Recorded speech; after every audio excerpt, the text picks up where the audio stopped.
Bonjour à toutes et à tous.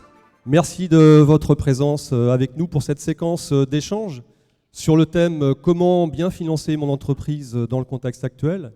Et avant de démarrer, je vous invite tout de suite, pour que l'interaction fonctionne, à vous connecter sur klaxoon.com pour lancer nos séquences d'échange à suivre. Donc vous avez voilà, le site à klaxoon.com et le code.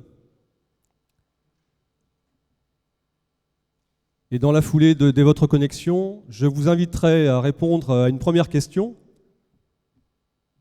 Quel est votre état d'esprit aujourd'hui ? Je vais vous laisser une minute ou deux, le temps que les connexions se fassent.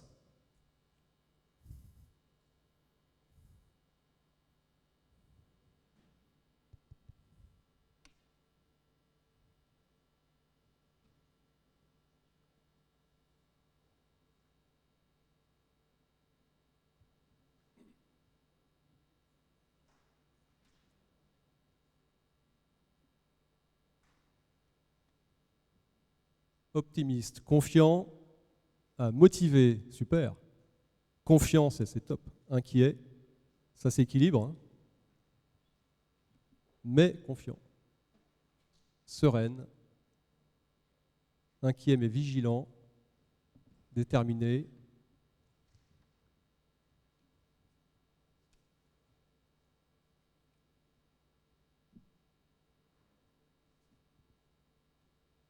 Ouvert, morose, en minorité quand même. Bon, moi je vois que beaucoup sont déterminés, confiants. Il y a également quand même de l'inquiétude, mais je pense que c'est certainement de la lucidité. Mais il y a quand même plein de facteurs de sérénité, intéressé, merci, fatigué, combatif, bravo.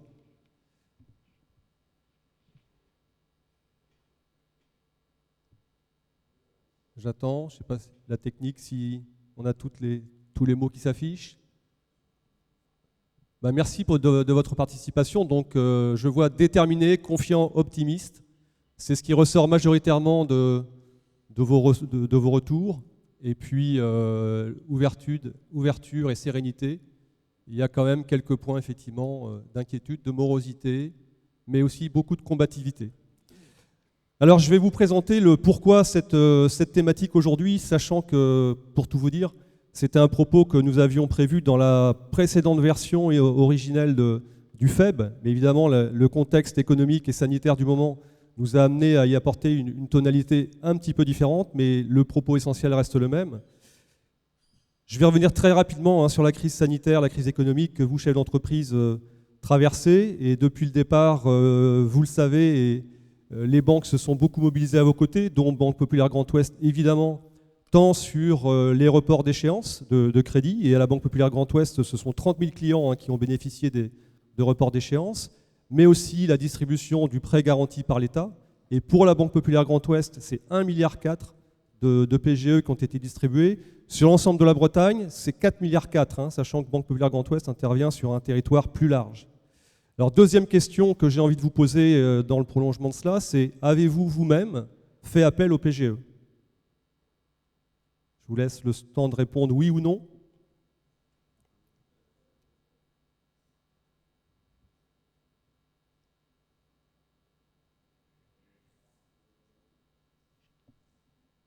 Ah, seulement 40%, oui.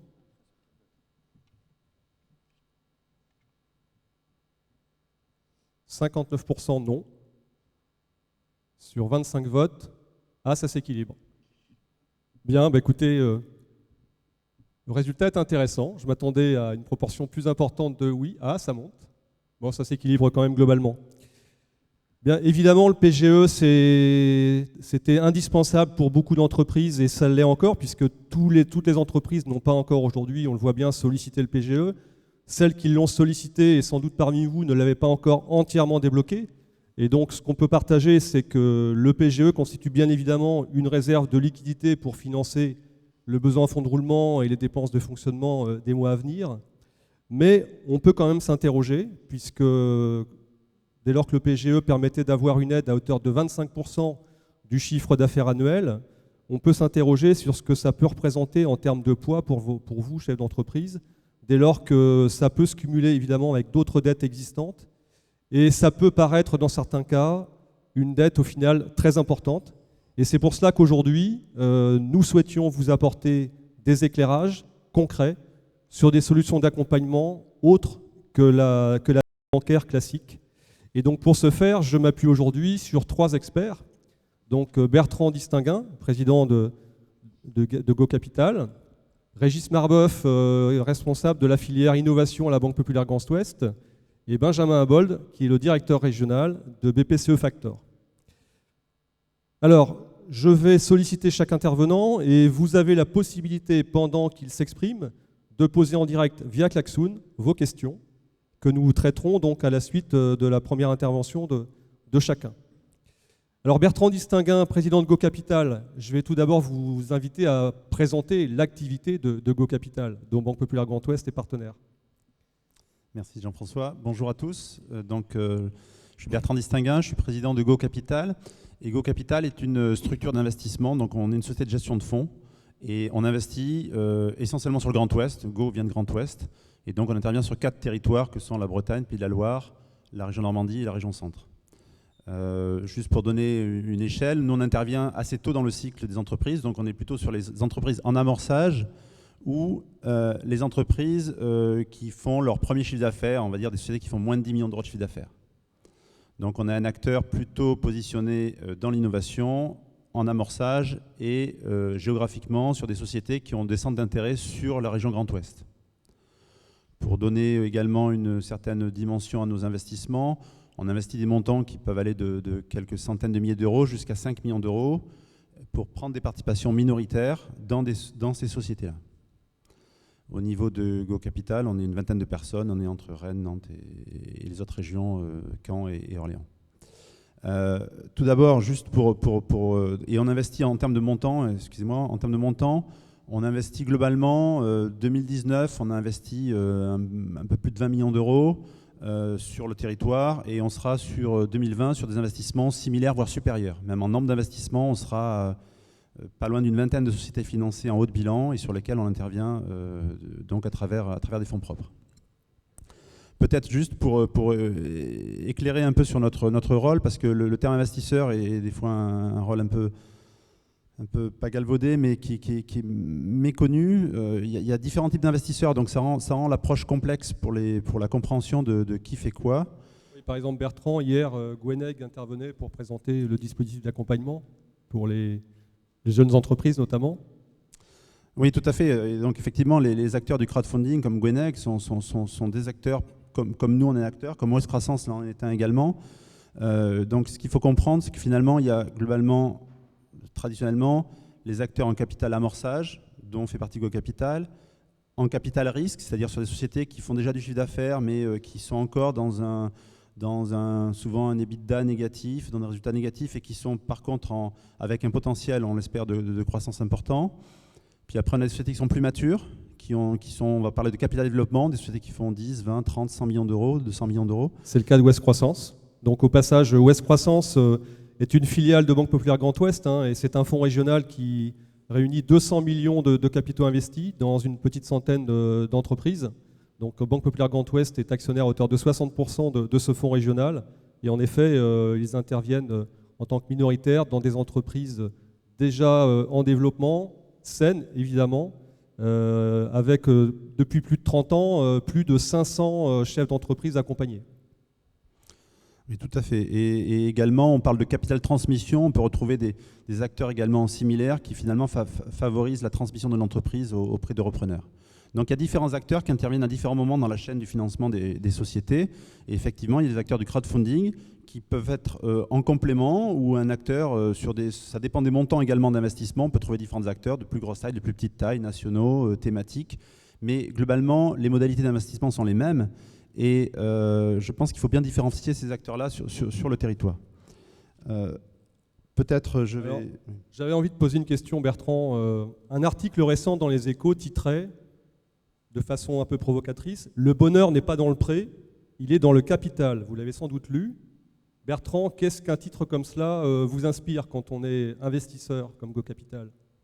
On se dit qu'on a une raison d'être en tout cas, mais non, bien évidemment, en fait, notre rôle finalement, moi j'étais pas issu du monde financier à l'origine, donc l'aspect bilanciel et financier était un peu complexe à aborder, et finalement on se rend compte que chaque partie prenante a son rôle à jouer, et notamment les fonds propres. Pour revenir à la situation actuelle, je pense qu'on va revenir peut-être sur la situation de Covid par la suite, mais sur la situation actuelle, en tout cas, le besoin de fonds propres va être vraiment nécessaire pour les entreprises, qu'elles soient bien sûr en amorçage, mais également sur des sociétés plus matures. En tout cas, c'est un besoin qui, à mon avis, que la crise va accentuer. C'est-à-dire qu'on va le voir, il y a différentes sources de financement. Il y a des financements par la dette, il y a des financements par du factoring, il y a des financements par des avances remboursables, par BPI, il y a différents outils. Mais le besoin de fonds propres est nécessaire parce que finalement, il y a beaucoup d'outils sur lesquels il faut absolument rembourser la dette à une échéance donnée.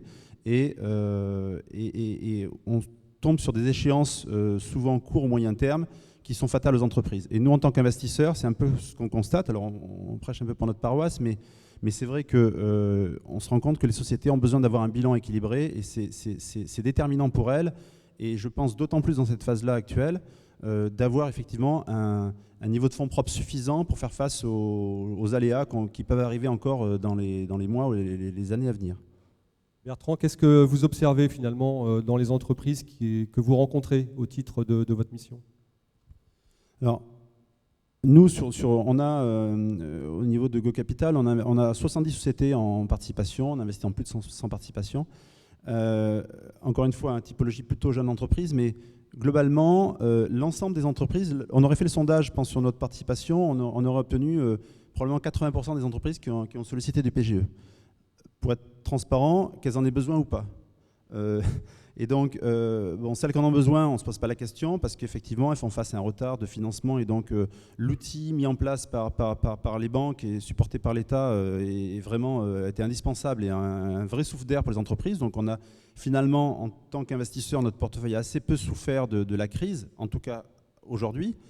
Mais le sujet, c'est que ça risque d'être partie remise, c'est-à-dire que les sociétés qui finalement avaient déjà une situation bilancielle un peu tendue, on risque de repousser la date d'échéance, et à mon sens, on aura un sujet, en tout cas potentiel, en 2021. Donc le message qui me paraît important de faire passer, c'est que certes, la dette et les outils de financement qu'on a pu obtenir sont vraiment importants et ont été un bol d'air pour beaucoup d'entreprises, mais attention au coup d'après, il faut arriver à anticiper, et je pense que c'est vraiment, pour les entreprises qui sont ici présentes, je pense que c'est vraiment un message important à avoir en tête, que attention, il est possible que j'ai besoin de me renforcer en fonds propres, et c'est là où les investisseurs ont un rôle à jouer.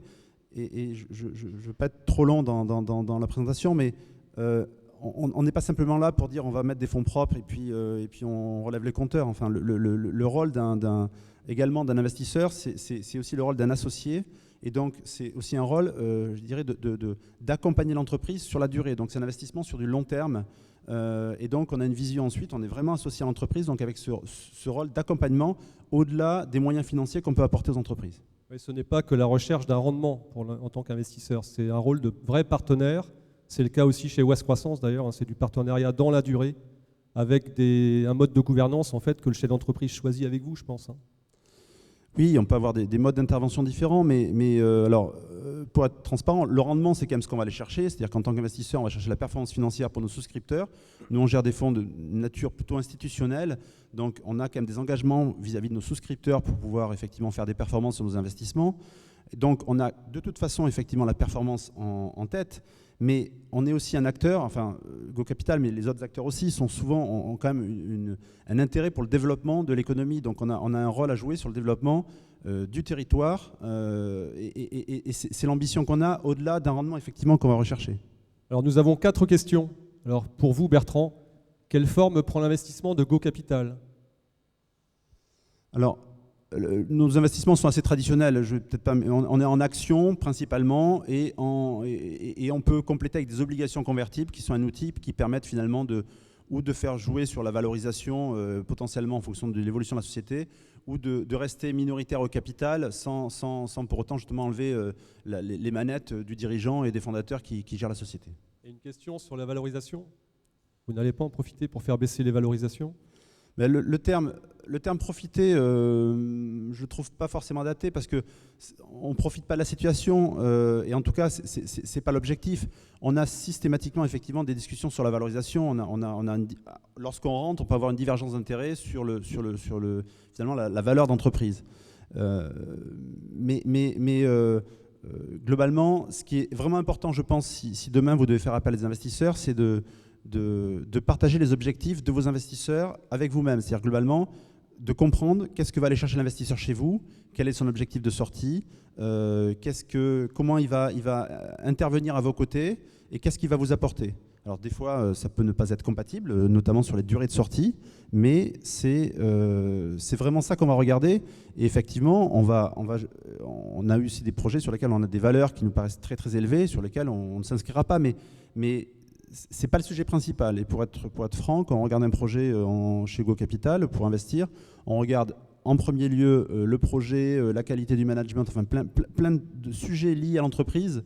Et le sujet de la valorisation est un sujet important, mais c'est quasiment le dernier point qu'on aborde, qui peut être des fois deal breaker, mais qui est vraiment dernier. Une question sur les secteurs concernés. Vous y avez peut-être déjà un peu répondu dans la présentation. On est dans l'innovation, donc technologie, on retrouve la santé qui est un domaine assez important, dans la nutrition également, dans les écotechnologies et dans le digital, plutôt B2B. On est assez peu B2C en fait en termes de positionnement digital. Et pour ce qui concerne Ouest Croissance, donc filiale de Banque Populaire Grand Ouest, Ouest Croissance intervient sur tous les secteurs d'activité. Donc sur des entreprises dont le chiffre d'affaires étant compris entre 5 et 100 millions pour l'essentiel, et sur des tickets d'intervention qui peuvent monter jusqu'à 10 millions d'euros. Donc c'est très large. Le critère, c'est tout simplement que l'entreprise soit performante et donc intervient, que ce soit sur des opérations de transmission de capital, de développement, ce qui peut permettre d'ailleurs de financer la croissance externe ou de la croissance organique. Et c'est un véritable accompagnement du dirigeant. Alors il y a une dernière question sur qui contrôle Go Capital. Et on va passer à la séquence suivante. Go Capital est détenu par une structure indépendante détenue par les collaborateurs, les associés de Go Capital. On est 8 personnes à détenir Go Capital. Et juste une précision, cette indépendance est importante pour nous. En tout cas, on pense que c'est un gage on est engagé systématiquement financièrement et dans les fonds et dans la société. Et on est vraiment motivé finalement pour avoir des performances et notamment par rapport à nos souscripteurs, pouvoir permettre ce développement territorial. Donc voilà, on a souhaité conserver cette indépendance. Merci Bertrand. On reviendra peut-être avec vous tout à l'heure après les autres interventions. Alors Régis Marbeuf, Bertrand a évoqué les jeunes entreprises, l'amorçage. Comment à la Banque Populaire Grand Ouest vous accompagnez les jeunes entreprises qui viennent à la rencontre des collaborateurs en agence? Alors historiquement, la Banque Populaire Grand Ouest, c'est plutôt une banque de professionnels et depuis 10 ans maintenant, la première banque des PME. Donc sur l'ensemble de notre territoire, nous avons des agents spécialisés dans l'accompagnement des TPE, des PME et des PMI. Et depuis quelques années, avec l'accélération des nouvelles technologies, des nouveaux moyens, des nouveaux usages, nous avons de plus en plus de sollicitations de porteurs de projets, d'entreprises innovantes qui ne trouvent pas forcément écho auprès des banques, ou tout du moins dans une filière classique. Donc à la Banque Populaire Grand Ouest, nous avons décidé de mettre en place un dispositif qui s'appelle le dispositif NextInnov, en fait, qui est une filière à part entière, qui dépend du réseau entreprise et qui repose sur une communauté de un peu plus de 25 référents innovation, donc qui sont des chargés d'affaires entreprises, donc ils ont tous un portefeuille, ils suivent des PME, et ils sont tous aussi formés pour justement écouter ces porteurs de projets, parce qu'accompagner une start-up, une entreprise innovante, ça ne s'improvise pas. Il faut bien entendu parler le même langage, il faut être ouvert aussi aux nouvelles technologies. Et puis, je vous interromps Bertrand, mais c'est vrai que Régis, mais on a parfois des témoignages de jeunes chefs d'entreprise qui disent mais je suis allé voir ma banque, mais le conseiller que j'ai rencontré, il ne comprend rien à mon modèle. Donc je n'arrive pas à avoir d'emprunt. En fait, ça ne s'improvise pas parce que par définition, une start-up, c'est une entreprise avec un business model très disruptif, avec des pertes qui peuvent aller pour 3 et 5 ans. Et pour un banquier, c'est un petit peu compliqué à envisager. Donc en fait, on a formé des collaborateurs pour justement être en phase avec ces porteurs de projets, comprendre les business models Canvas et puis pouvoir répondre par des moyens adaptés. Donc une oreille attentive et bienveillante aux porteurs de projets innovants et qui ont besoin effectivement d'un accompagnement à la hauteur. Donc, que ce qu'il soit bancaire d'ailleurs ou avec les partenaires comme Go Capital, c'est ça? C'est ça. Bon, après, malheureusement, on ne peut pas accompagner tout le monde. On a un positionnement aussi dans cette filière et à la Banque Populaire Grand Ouest. On intervient effectivement peu en phase d'amortage parce qu'on n'est pas des capital risqueurs. Donc ça, on laisse ça à des structures comme Go Capital. Nous, on intervient plus spécifiquement, on va dire, en bas de bilan, assez peu en court terme, donc plutôt en moyen terme, pour être un relais de croissance ou un début de croissance pour financer l'embauche d'un commercial, l'achat d'un pilote ou d'un robot. Bref, en vrai, lancer la machine. Aujourd'hui, on a aussi un processus de décision qui nous est spécifique. Voilà, donc on a un petit comité, on décide toutes les semaines des dossiers sur les entreprises innovantes. Et puis surtout, quand on décide d'accompagner une entreprise, on l'accompagne dans la durée. Au-delà de ce dispositif de référent, de ces outils et de ces process spécifiques qu'on a mis en place, on est aussi très présent dans l'écosystème innovant. Donc on est partenaire, on accompagne toutes les technopoles, la majeure partie des incubateurs, des accélérateurs, bref, tous ceux qui contribuent à accompagner les entreprises innovantes. Nous-mêmes, on a capacité à orienter et puis à conseiller ces porteurs de projets si nous n'avons pas les solutions en interne. Et généralement, on peut se tourner effectivement vers Go Capital ou vers Mer Invest ou sur des fonds métiers plus spécialisés. Voilà. Merci Régis. Alors je ne vois pas de questions. Est-ce qu'éventuellement il y aurait des questions dans la salle sur cette partie-là, qui touche peut-être une frange de clientèle un peu plus marginale?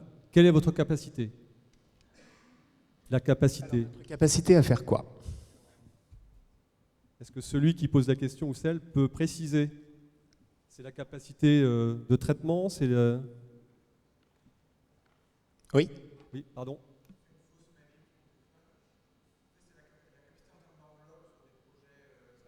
D'enveloppe. En fait, on n'a pas d'enveloppe prédéfinie. On intervient pour des tickets, voilà, on a vu passer des 25 000 €, mais aussi pour des demandes d'1,5 million par exemple dernièrement. Voilà, ce qui détermine un petit peu notre choix, au-delà du fait qu'on a des critères en fait d'éligibilité pour rentrer dans cette filière qui a vocation à accompagner de manière spécifique les startups. On met en place des financements souvent pour des ratios de dette sur fonds propres de 1 pour 1. Voilà, c'est un petit peu la règle qu'on se fixe. On considère qu'une start-up doit apporter un peu de capital. On y associe souvent les comptes courants d'associés. On y associe les prêts d'honneur ou les différents prêts qu'elles ont pu accueillir avant. Et puis, on vient s'adosser à ça pour apporter un montant qui nous semble correct et toujours dans un ratio de 1 pour 1. Donc, si vous avez des fonds propres conséquents et vous avez besoin d'une accélération dans un pool bancaire, voilà, on mettra le ticket qui convient, mais toujours qui correspond à des besoins. Ouais, sachant qu'en effet, la banque intervient auprès des jeunes créateurs, souvent au tout début de leur projet, et bien évidemment en accompagnement, en suivi. Et il peut y avoir plusieurs opérations successives de renforcement de fonds propres avec les différents partenaires, donc de Go Capital sur ce marché. Et puis, le moment venu, c'est l'ouverture sur les structures de capital développement qui peuvent intervenir. Alors, il y a une question sur les critères, Régis, avant de... Alors, donc les tickets, j'ai répondu. Oui. Les critères. Alors, les critères d'éligibilité. On va dire qu'on en a, entre guillemets, une petite quinzaine. Voilà, on a défini une grille, puisqu'on appelle ça comme ça. Et alors, les critères, c'est par exemple de savoir si le dirigeant est tout seul ou s'il a déjà une petite équipe. S'il est accompagné, par exemple, est-ce qu'il est incubé ou accéléré, ou est-ce qu'il est vraiment tout seul, entre guillemets, dans son garage? Donc ce sera peut-être un critère d'exclusion. Quel est le niveau des fonds propres? quel est déjà le niveau de sa trésorerie? Est-ce qu'il a un cash burn qui lui permet de voir venir pour 6-12 mois? Ou est-ce qu'il est déjà dans le rouge? Est-ce que sa techno, elle est un peu prise sur étagère et puis du coup, c'est un assembleur? Ou est-ce qu'il crée quelque chose ex nihilo? Donc voilà, tout un tas de critères qui fait que ça nous détermine si le projet est mature, si le projet est déjà financièrement bien construit et si la techno est aboutie. En fait, si le projet est bien structuré, bien accompagné, il y a de grandes chances qu'on le suive. Merci Régis. Question sur une banque régionale ne devrait-elle pas faire le lien entre les épargnants régionaux, les porteurs de projets innovants, fonds dédiés? Alors, il y a des dispositifs spécifiques qui existent déjà. Alors, entre autres, la Banque Populaire Grand Ouest intervient au capital de nombreux fonds en région qui accompagnent les chefs d'entreprise innovantes ou en développement. Quant au lien entre les épargnants régionaux et les porteurs de projets, nous avons des dispositifs très spécifiques. En tout cas, je pense que la question est très pertinente et mérite encore pour nous d'être approfondie, sachant que nous inscrivons bien dans le développement de tout notre territoire. Donc je retiens la question pour mieux structurer sans doute dans le cadre de nos réflexions stratégiques en cours. Merci de vos questions. Alors, Benjamin Abol, de vous, directeur régional de BPCE Factor, qui se présente comme le monsieur spécialiste de la trésorerie des entreprises. Quel lien est-ce qu'on peut faire aujourd'hui entre l'affacturage et ce que l'on vient d'évoquer dans le contexte de relance à laquelle nous œuvrons et que vous portez tous ici présents? Alors, oui, moi je vais effectivement vous parler trésorerie, vous parler financement court terme. On a évoqué... la trésorerie, c'est le nerf de la guerre. Hein. Voilà, c'est effectivement le nerf de la guerre, surtout dans la période actuelle. On a parlé des PGE, donc les chefs d'entreprise, globalement et majoritairement, connaissent bien les PGE. Par contre, il y a encore beaucoup de chefs d'entreprise qui ne connaissent pas suffisamment les dispositifs offerts par l'affacturage. Et il faut savoir que l'affacturage est très très complémentaire de tout ce que l'État a mis en place au niveau PGE et de tout ce que les banques ont fait pour accompagner les entreprises en trésorerie. Je vais vous citer juste l'exemple. Donc le PGE, tout le monde sait que c'est 3 mois de chiffre d'affaires qu'on peut récupérer en trésorerie. L'affacturage, c'est 2 mois supplémentaires. Et donc quand on met à coupler un PGE plus un contrat factor, l'entreprise peut aller chercher jusqu'à 5 mois de trésorerie.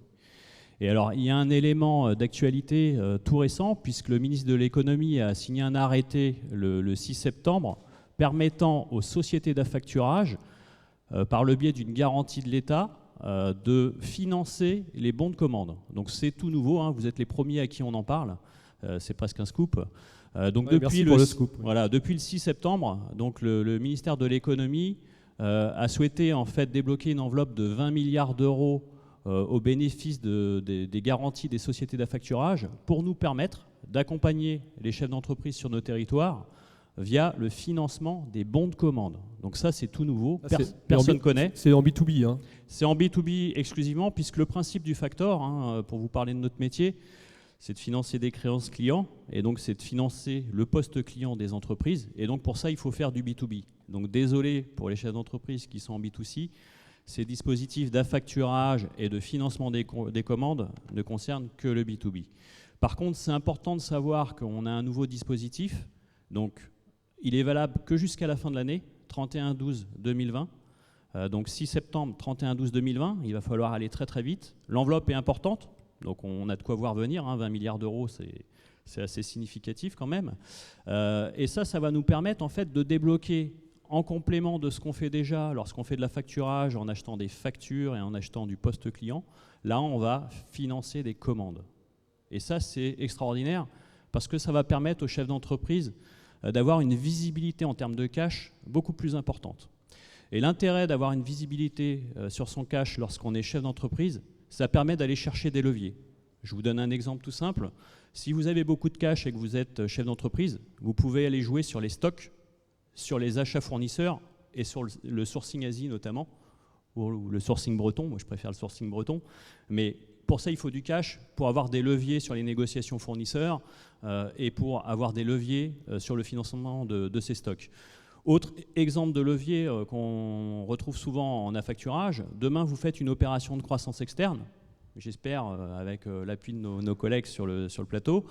Vous pouvez en fait bien sûr faire financer ça par du haut de bilan, par des financements moyen terme, mais ce qui est bien, c'est d'accompagner le dispositif de croissance externe par le cash, par la trésorerie. Et là, vous allez chercher via un contrat d'affacturage de la trésorerie supplémentaire, donc 2 mois si on fait que les factures, 2 mois plus 2 mois si on fait les commandes, donc jusqu'à 4 mois de chiffre d'affaires. Ce sont des sommes assez colossales.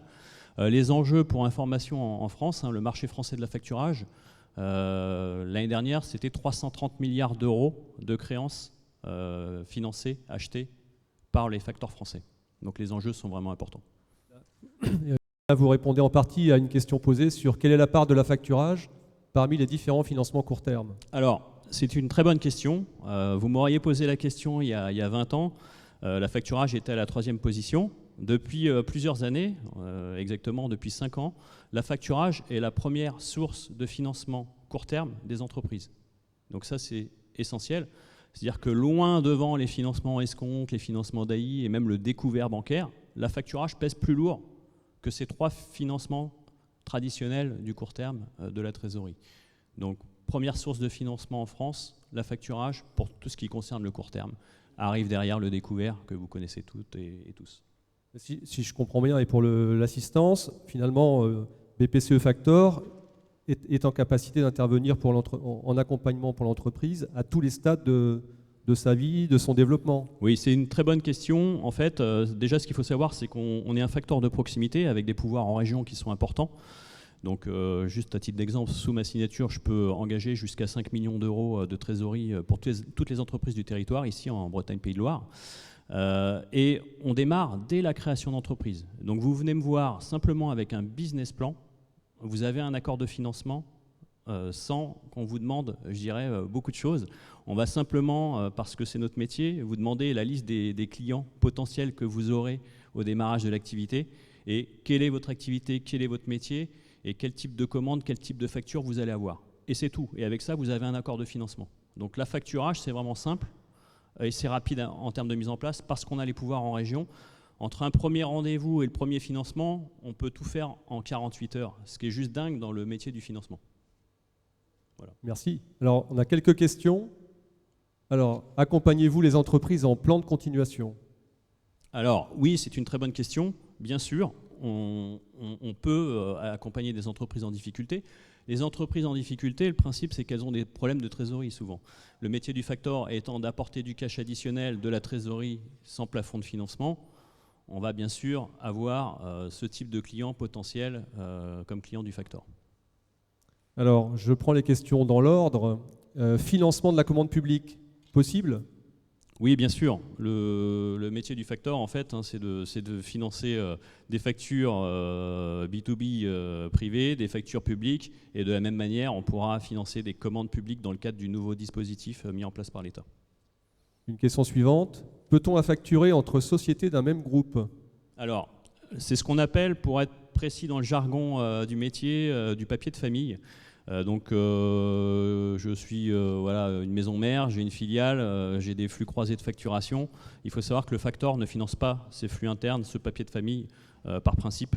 Donc c'est la seule exclusion, on va dire, principale du métier de factor.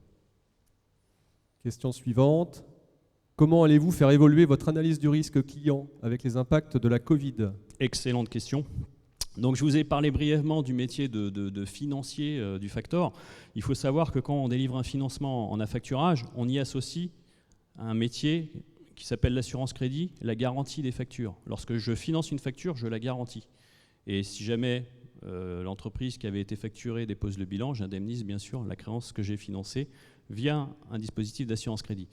Donc tout ça, en fait, est sous contrôle. Ça veut dire que dans le cadre de la crise Covid, on travaille avec nos assureurs crédit. On en a un principal qui est une société qu'on connaît bien qui s'appelle la Coface. Mais on travaille également avec d'autres fournisseurs d'assurance crédit. Et l'idée, c'est de les benchmarker et d'aller chercher le meilleur niveau de garantie possible, sachant que les assureurs crédit ont quand même réduit un petit peu la voilure avec la crise sur certains secteurs d'activité. Je vous passe, le tourisme, l'aéronautique, on peut être certain que les niveaux de garantie délivrés sont plus les mêmes qu'avant. Par contre, nous, on les benchmark et aujourd'hui, au moment où je vous parle, on n'a aucun problème de couverture crédit du risque financier et de nos apports de trésorerie. C'est-à-dire que lorsqu'on fait des études crédit sur un poste client, on couvre à 97% en moyenne les encours qui nous sont soumis par nos clients. C'est-à-dire qu'aujourd'hui, je n'ai pas déterminé qu'il y avait une problématique Covid dans le métier de l'assureur crédit et du financier que je suis. Je ne dis pas que ça ne pourra pas intervenir dans les mois qui viennent si la crise s'aggrave, mais au jour d'aujourd'hui, on couvre, je dirais, 97% des encours qui nous sont présentés, donc je n'ai pas de sujet. Voilà, c'est important. Alors, une autre question qui vous suscitait beaucoup de questions, Benjamin. Est-ce que vous financez à l'export ?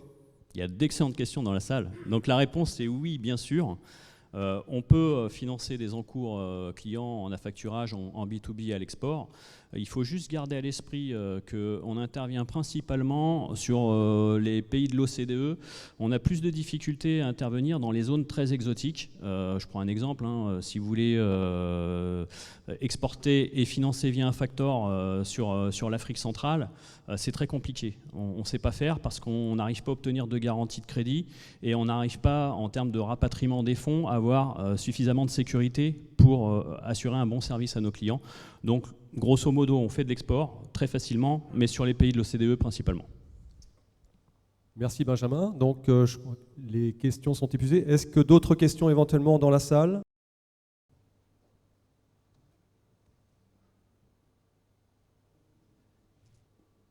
Écoute, merci Benjamin. Et je propose qu'on ouvre peut-être, s'il y a des questions plus larges, pour revenir sur l'ensemble de nos présentations. En attendant les éventuelles questions, je vais vous peut-être repasser la parole à chacun pour revenir en synthèse sur ce que nous avons partagé. Et peut-être Bertrand, pour commencer, au terme de l'ensemble de cette présentation, qu'est-ce que vous avez envie d'ajouter pour nos participants pour véhiculer effectivement les messages, on va dire, d'optimisme en accompagnement de la reprise, que nous espérons, bien sûr, très rapide pour vous tous.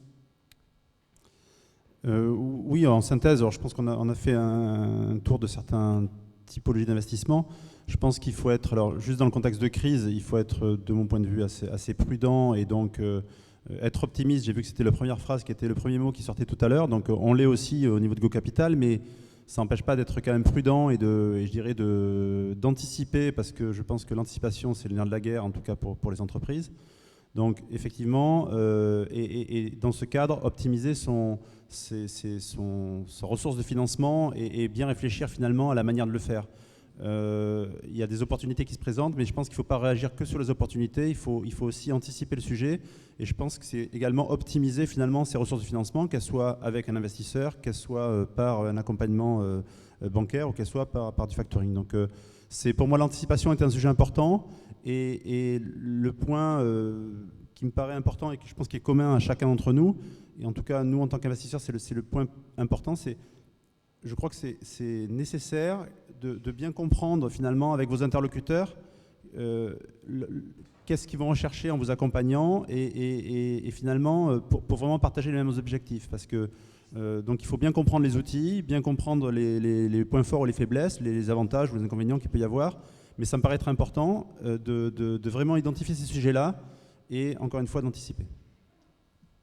Et finalement, moi, ce que je retiens de vos interventions, c'est qu'on perçoit bien, et j'espère que vous l'avez perçu, la complémentarité qu'il y a entre les différents leviers que vous avez évoqués dans l'accompagnement de la jeune entreprise, donc qui fait d'ailleurs bien le lien entre les différents leviers de financement, le bas de bilan, donc la trésorerie, et dont la facturage est une solution effectivement tout à fait intéressante, et évidemment les fondamentaux avec le haut de bilan. Régis, est-ce que vous avez envie d'ajouter quelques mots sur le sujet ? Concernant les financements, je pense que voilà, la Banque Populaire Grand Ouest, même avec le Covid, n'a pas changé son fusil d'épaule et on accompagne toujours bien évidemment les porteurs de projets. Nos critères sont les mêmes. On n'a pas augmenté le niveau d'exigence. Voilà, ce qui compte pour nous, c'est d'être en adéquation, de comprendre le porteur du projet et qu'il soit en phase avec ce que nous, on peut faire. Voilà, donc si jamais, ou dans l'Assemblée ou auprès de vos collaborateurs ou proches, il y a des sujets innovants, n'hésitez pas à vous rapprocher de la Banque Populaire et de sa filière pour qu'on puisse étudier vos projets. On a quelques questions. Benjamin, peut-être un mot complémentaire. Je ne vais pas sur les questions, mais sur ce qu'on vient de partager. Je vais revenir aux 2 questions affichées. Alors moi, sur le PGE, je dirais juste une chose. Je vous ai parlé de la complémentarité, du fait que l'État aidait aussi la facturage pour le financement des bons de commande via le prêt garanti.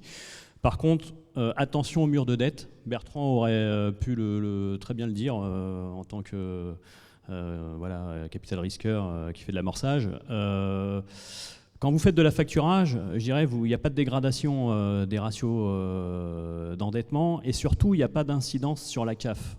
Et ça, c'est très important. Si demain, vous faites un PGE, vous allez dégrader votre ratio de CAF et quand vous aurez besoin de financer en crédit bail ou de faire un crédit pour accompagner le développement de l'entreprise, vous aurez des partenaires financiers qui vont dire « Ah oui, mais attention, vous avez fait du PGE en 2020, au niveau de la CAF, ça commence à être juste. » Et là, vous allez avoir des warnings orange qui vont clignoter, alors que si vous faites de la facturage, qui peut être, je dirais, poulé avec du PGE, vous ne dégradez pas la CAF et vous ne dégradez pas les ratios d'endettement. Et ça, c'est important, je le dis souvent aux chefs d'entreprise, n'allez pas chercher 10 millions de PGE s'il n'y a pas vraiment besoin, parce qu'à un moment donné, vous allez dégrader votre CAF et vos ratios d'endettement. Faites plutôt 4 millions de PGE, 4 millions de factors, et là, vous avez un truc qui commence à être sympathique en termes de présentation ratio financier et CAF. Et c'est un discours que je tiens de plus en plus aux chefs d'entreprise. Et donc, pour répondre à la question, on est en plein là-dedans. Faites attention à la CAF, faites attention au ratio d'endettement et regardez, si vous avez la chance d'être en B2B, ce qui se passe sur votre poste client et ce que vous pouvez aller chercher en termes de cash avec un factor. Merci Benjamin. D'ailleurs, vous répondez en partie à la 2e question sur le montant du PGE. Et globalement, au niveau de la banque, nous avons la même approche que celle évoquée par BPCE Factor. C'est-à-dire qu'en l'occurrence, les banques doivent être attentives, et c'est la demande de l'État, de bien vérifier l'origine effectivement du besoin lié à la crise Covid.